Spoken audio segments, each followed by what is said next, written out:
Hello and welcome to the This is Xbox Game of the Year Awards. For the category of Action Adventure Game of the Year, the winner is Watch Dogs 2.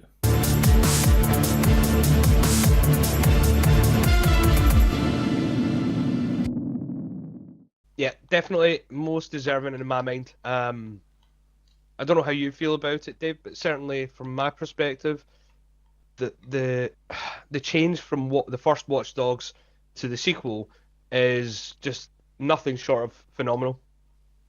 Yeah, Watch Dogs did get a rough ride as far as I was concerned. Aiden, the main character, was miserable, and the world felt very dour, but you could kind of understand based on the story, whereas in Watch Dogs 2, everything just feels like it's fun. Yeah, see, I think the other issue that Ubisoft had with the first game was overhyped. This was the whole the bull shots in a situation with it running on a PC, giving a perspective of a world that just couldn't be managed on the devices that it was going to be sold on. And Yeah, then when it finally released, it was so underwhelming in comparison to what it had been expected to be. It got the whole No Man's Sky syndrome, basically. Um, it was completely underrated compared to what people expected it to be, and then to have quite a dour main character, completely unlikable. It's no shock that it was a bit of a flop, but no, I've said it before that the sequel, the characters in it remind me a lot of the film Hackers. They're more likable characters, mm. with Oh, a lot more personality, should we say? yeah, the whole game has oodles of personality. Yeah, Um, yeah. I mean, I think another part that obviously I have to bring up is Ubisoft held back quite a lot of the multiplayer functionality on Watch Dogs after launch. Um, and I think it's a case once again of once bitten, twice shy. They didn't want to release part of it incomplete. So I mean, I've got total respect for them for doing that and actually holding back that part of the game to make yeah, sure that it was working properly before releasing it. Some would argue, well, it should have been like that before it actually got launched, but in development sites, sort of cycles, it's hard to really do that sometimes. yeah. It's I think the fact that they were willing to actually hold back some of the game before releasing it fully and patched says a lot about what they're trying to do and how they're trying to engage with the community now, as opposed to how they've treated it in the past, with a case of Yeah, throw it no. out there and who cares, you know? Mm.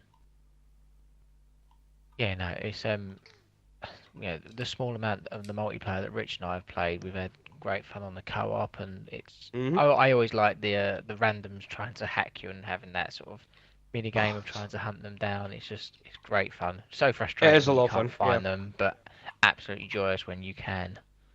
And it's even when you can't find them, when you find that realization of where they've been hiding that entire time, Mm. sometimes you're just sitting there going, "Oh, should have thought of that." Sometimes it's like someone escape. I've actually had occasions where people are on those lifts, Oh yes, stilt yes. lifts, and actually try to escape on the stilt lift, controlling it and driving away because I found them. It's just such a varied game. There's just so much you can do in it. I absolutely loved it, and the cultural references as well. Some of the stuff in the game itself is phenomenal. Yeah. Dave, you'll know what I mean from the.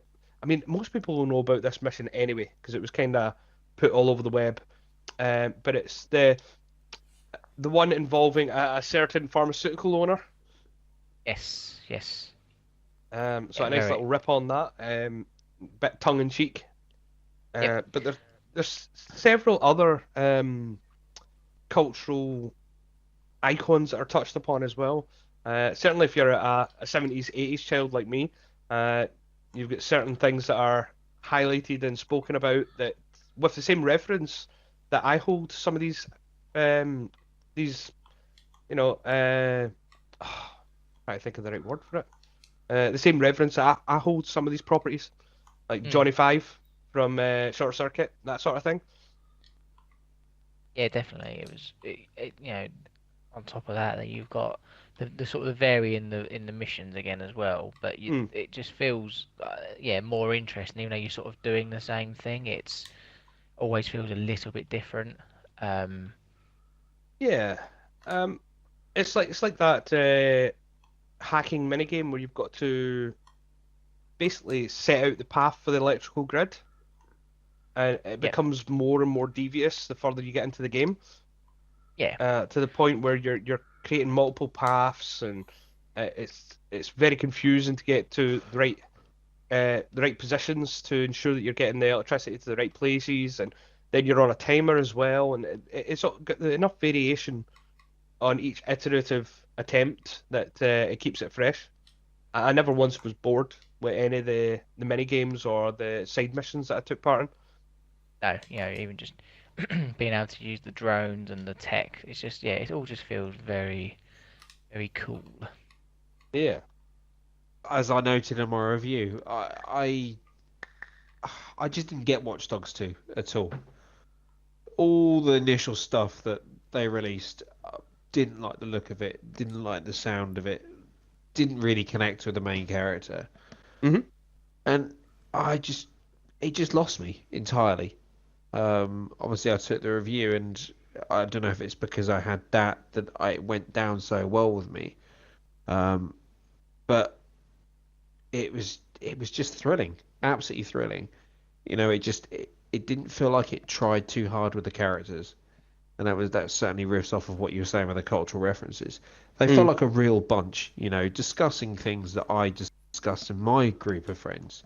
You know, I just felt like these weren't your usual stereotypical whatever you might have eclectic group of people. Mm. It just felt so real. And the city again, okay, it's not on the scale of the real San Francisco, but I felt like it did a really good job to make it feel like a real city that lived and breathed and hurt and bled, you know, all that kind of stuff. You know, I felt a bit guilty shooting people, you know, and it's for an open world game to be able to come out of the shadow of GTA, I think is a remarkable achievement, and I feel like it Hmm. has. You know, I do feel like it holds its own without just saying, oh, it's a GTA clone or whatever else that people want to throw around. I feel like it's a game in its own right, and I also feel again, you know, not just did Ubisoft learn from their mistakes. I really Hmm. feel like they learned from their other titles. You know, there's elements of other titles in there. Um, Yeah. and of course, you know, they were obviously had their crystal ball out because let's not forget that this was all done and dusted before the election had taken place in the States. And my word, they've cut that close with some of the stuff going on in the media with one of the missions. See, it's funny you should say that. One of the like side conversations that I happened to find was exactly that. It's about Trump and how he's pandering to the alt right and things like that. And it's literally just a regular conversation someone's having, saying, "Oh yeah, he's got all these dummies that he's got following him," and it's very biting. But Yeah, especially given the situation, it just has that much more punch, given what actually happened. So.